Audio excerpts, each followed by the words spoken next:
Toks klausimas žmogaus.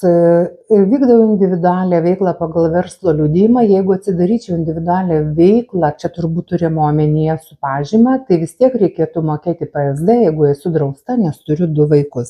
Tai atsakymas būtų toks. Pirmiausia, ar yra prašymas valstybinėse ligonių kasose būti draustų valstybės lėšomis, nes turėti 2 vaikus ir būti draustų valstybės lėšomis nėra tas pats.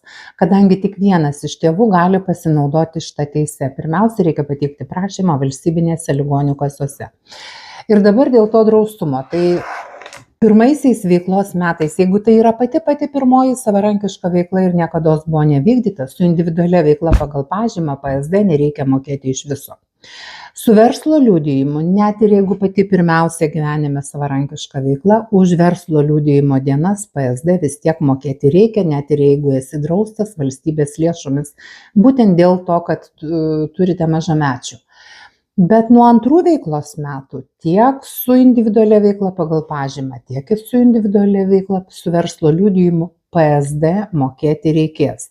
Tik tai su verslo liudijimu reikės mokėti tik už tas dienas, kada buvo išpirktas verslo liudijimas, o su individualia veikla pagal pažymą nuo 90% apmokestinamųjų pajamų.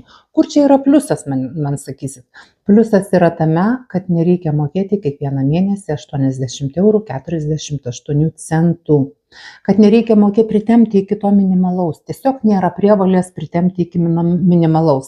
Ir jeigu, sakykime, jūsų su individualia veikla pagal pažymą pajamos, nedidelės iš tiesų, negeneruojate dar didelių pajamų, jums nereikia susimokėti PSD nuo minimalios algos. To minimalaus dydžio 80,48 €. Viskas.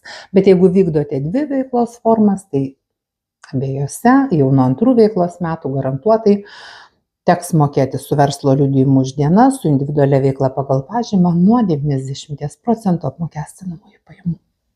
Pelningo verslo.